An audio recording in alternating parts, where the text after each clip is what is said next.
Biofuels का जो basics होता है वो हमने समझ लिया था। अब हम समझेंगे डिफरेंट जनरेशंस ऑफ बायोफ्यूल्स। ये जो जैव ईंधन होता है उनकी कौन कौन सी पीढ़ियां होती हैं और उनमें क्या डिफरेंस होता है। ठीक है, स्टार्ट करते हैं। पहला फर्स्ट जनरेशन बायोफ्यूल किसे कहेंगे, आपको याद करने के लिए सीधे इतना याद रखो, एडिबल क्रॉप्स, उन फसलों से बनाया जाता है जिनका हम इंसान लोग यूज करते हैं, खाते हैं। ठीक है ना, तो जब उन फसलों का यूज किया जाएगा जिनको एक इंसान या इंसान यूज करता है, खाता है, तो उसे बोलेंगे first generation biofuel. Made from edible crops such as corn, sugarcane and soyabean. अगर शुगर केन का यूज करके कोई बायोफ्यूल जनरेट किया जाए, जैव ईंधन जनरेट किया जाए, तो उसे बोलेंगे फर्स्ट जनरेशन बायोफ्यूल, या सोयाबीन का या फिर कॉर्न का। ठीक है ना, इनमें किसी का भी यूज किया जाए या फिर और भी फसलें हो सकती हैं, उनका यूज करके अगर कोई जैव ईंधन बायोफ्यूल जनरेट किया जाता है तो उसे बोलेंगे फर्स्ट जनरेशन बायोफ्यूल। ओके, इसको जनरेट करने के लिए ज़्यादा समस्या नहीं, क्योंकि जो ट्रेडिशनल टेक्निक जो भी है हमारे पास में, जैसे कि फर्मेंटेशन, किण्वन हो गया, या ट्रांसस्टरीफिकेशन, इन्हीं का यूज करके हम इस बायोफ्यूल को जनरेट कर सकते हैं। ठीक है ना, readily available and can be produced using existing infrastructure. यानी कि अगर आज भारत को ये करना हो कि हमें बायोफ्यूल के प्रोडक्शन बढ़ाना है, तो कोई दिक्कत नहीं आने वाली अगर हमें फर्स्ट जनरेशन बायोफ्यूल जनरेट करना हो तो। लेकिन एक कंसर्न है, कंसर्न क्या है, कंपटीशन विथ फूड प्रोडक्शन। हम उन फसलों का यूज कर रहे हैं जो इंसान खाने के लिए यूज करता है, तो हो सकता है कि यही मान लो गन्ना अब चीनी बनाने के लिए ना यूज होके अब बायोफ्यूल बनाया जा रहा है। ठीक है ना, तो हो सकता है चीनी की सप्लाई कम हो रही है, महंगाई बढ़ रही है। ठीक है ना, जिस देश में ऑलरेडी जो न्यूट्रिएंट, ठीक है ना, कुपोषण की समस्या हो, ठीक है ना, मल न्यूट्रिशन वगैरह हो, तो वहां पर फसलों से बायोफ्यूल बनाना कितना ठीक कहा जाएगा, यह एक चैलेंज है। ओके, तो ये है लेकिन फर्स्ट जनरेशन बायोफ्यूल। अब समझते हैं सेकेंड जनरेशन बायोफ्यूल क्या होते हैं।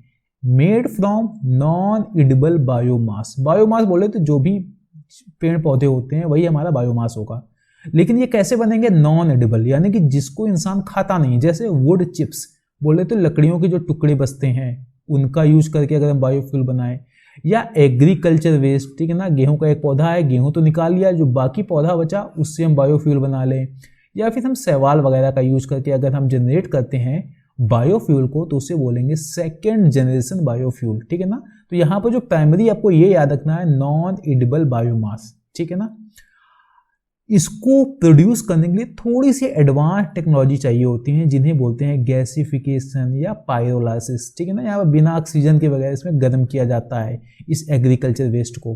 तो ये है गैसिफिकेशन और पायरोलाइसिस का यूज करके हम सेकेंड जनरेशन बायोफ्यूल को जनरेट कर सकते हैं।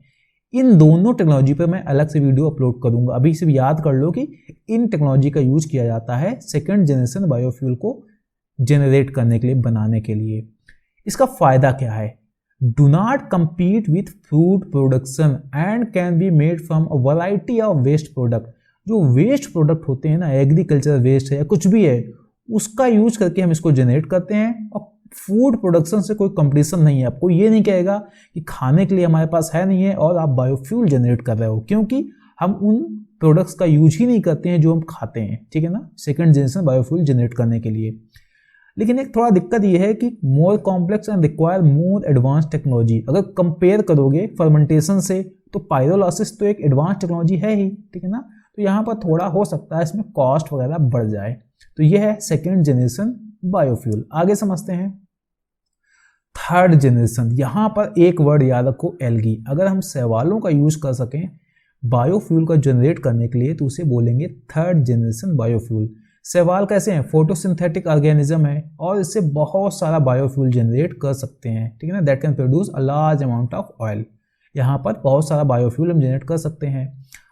Potential to be more efficient, ठीक है ना, and cost effective than other type of biofuel. ठीक है ना, ये बहुत इफिशिएंट हो सकते हैं एंड कॉस्ट इफेक्टिव हो सकते हैं। एक और फायदा क्या है, ये बहुत ही बड़ी मात्रा में, छोटे से एरिया में, एक छोटी सी झील में बहुत ही बड़ी मात्रा में हम, ठीक है ना, यूट्रोफिकेशन देख लो, जब सुपोषण होता है, यूट्रोफिकेशन होता है, तो शैवाल ही शैवाल नजर आते हैं। तो एक छोटे से एरिया में बहुत सारे शैवाल यानी एल्गी हम ग्रो कर सकते हैं। साथ में हमें उस जमीन की जरूरत नहीं है कि मान लो जहाँ पर खेती हो रही वहाँ पर शैवाल उगा रहे हैं, नहीं, जो जमीन तालाब खराब हो चुका हो, जो झील जो मर रही हो, या समुद्र में बहुत शैवाल हो, कहीं भी हम शैवाल को उगा सकते हैं, ठीक है ना। तो do not require arable land, okay, यानी उस खेती की, उस जमीन की जरूरत नहीं है जिसका हम इंसान यूज करते हैं खेती वगैरह के लिए। And can be harvested year around, ऐसा भी नहीं कि कोई पर्टिकुलर सीजन है, साल भर हम शैवाल उगा सकते हैं। ये इसके बेनिफिट्स हैं, ओके। लेकिन टेक्निकल एंड इकोनॉमिक चैलेंज है किससे, ठीक है ना, producing algae biofuels at scale. अगर बड़ी मात्रा में हमें बायोफ्यूल जनरेट करना हो तो यहाँ पर टेक्निकल समस्याएं आ सकती हैं, और इकोनॉमिक हो सकता है कि महंगा हो जाए। बट ये है क्योंकि इस पर अभी रिसर्च चल रही है शैवालों से बायोफ्यूल को जनरेट करने के लिए। जैसे जैसे ये रिसर्च आगे बढ़ेगी तो हो सकता है कि ये सब चीज़ें थोड़ा सस्ती होने लगे और टेक्नोलॉजी भी हमारे सामने आ जाए। चौथा है फोर्थ जनरेशन बायोफ्यूल। ये अभी बहुत दूर की भी चीज़ है, ठीक है ना, still in development and being design, इस पर भी काम चल रहा है, ठीक है ना। इसका यूज क्या है कि जो कुछ भी लिमिटेशंस हैं जो प्रीवियस जनरेशन बायोफ्यूल की, उसको दूर करना। ये जो फोर्थ जनरेशन बायोफ्यूल होना चाहिए वो ज़्यादा सस्टेनेबल हो, इफिशियंट हो, कॉस्ट इफेक्टिव भी होना चाहिए। हो सकता है कि इसमें सिंथेटिक बायोलॉजी का यूज किया जाए या जेनेटिकली मॉडिफाइड ऑर्गेनिज्म का यूज किया जाए, ठीक है ना। May be made from, may be word याद रखना, may be made from synthetic biology. Synthetic biology समझ रहे हो ना, जब इंसान जब खुद ही लैब में अगर किसी चीज को बना दे, ठीक है ना, उसको बोलेंगे सिंथेटिक बायोलॉजी। यानी लैब में ही कोई मांस का टुकड़ा, जैसे आपने देखा होगा सिंथेटिक जो हमारा मीट सामने आ रहा है, ठीक है ना, कि जो लैब में ही मांस का टुकड़ा जनरेट कर दिया तो उसको सिंथेटिक बायोलॉजी से बनाया। तो अगर लैब में ही कुछ चीज़ें बनाई जाएं और उसी से बायोफ्यूल जनरेट किया जाए, या जो जीएमओ फसल्स होते हैं, जेनेटिकली मॉडिफाइड ऑर्गेनिज्म होते हैं, फसल हो सकते हैं, जीव हो सकते हैं, उनका यूज करके अगर हम बायोफ्यूल जनरेट करें, ठीक है ना, ये इस डायरेक्शन पे बात हो रही है। वो जो फोर्थ जनरेशन होगा वो इस डायरेक्शन पे काम कर रहा है, ठीक है ना। तो उसमें कर क्या सकते हैं कि एक हम जीएमओ बनाएंगे, जेनेटिकली मॉडिफाइड ऑर्गेनिज्म, हो सकता है एक पेड़ हमने मान लो बना दिया, ठीक है ना। वो पेड़ क्या करता है, वो इसीलिए बनाया ही गया है, उसको इसीलिए डिजाइन ही किया गया है कि इससे हमें बायोफ्यूल जनरेट करना है। तो इसकी पूरी की पूरी जो कैपेसिटी है वो किस तरीके से डिजाइन की गई है कि ज़्यादा से ज़्यादा बायोफ्यूल निकाला जा सके। तो ऐसा किया जा सकता है आगे कि हो सकता है कि ऐसा जीव बनाया जाए, ऐसा बैक्टीरिया बनाया जाए, या फिर कुछ भी ऐसा बनाया जाए जिससे हम बायोफ्यूल को जनरेट कर सकें। ये मैं डायरेक्शन बता रहा हूँ, ये भी बहुत आगे हो सकता है, 20 या 30 साल लग जाएं इस जनरेशन तक पहुँचते पहुँचते। लेकिन यहाँ पर समस्या है, more technical and regulatory challenges आएंगे, ठीक है ना। सिंथेटिक बायोलॉजी का यूज करके आप बायोफ्यूल जनरेट कर रहे हो, कोई समस्या खड़ी हो जाए, या जीएमओ का यूज करके आप बायोफ्यूल, ठीक है ना, तो बहुत सारी इसमें टेक्निकल एंड रेगुलेटरी चैलेंजेस होंगे, और कॉमर्शियली कितना वेएबल होगा भी कुछ भी नहीं कहा जा सकता। बट समझ लो यहाँ पर फोर्थ जनरेशन क्या है, जो प्रीवियस जनरेशन की जो भी लिमिटेशंस है उनको खत्म करने के लिए ये फोर्थ जनरेशन एक कल्पना की जा रही है, जिसमें हम सिंथेटिक बायोलॉजी का यूज कर सकते हैं, जेनेटिकली मॉडिफाइड ऑर्गेनिज्म का, ओके। तो अब समझ लो, पहला था एडिबल क्रॉप्स, ठीक है ना, जो भी हम खाते हैं उनका यूज करके अगर हम बनाएं तो first generation. Non edible crops का यूज करके, ठीक है ना, जो नॉन एडिबल जो बायोमास होता है, जैसे लकड़ी के टुकड़े हो गए, एग्रीकल्चर वेस्ट हो गया, तो वो हो गया सेकेंड जनरेशन।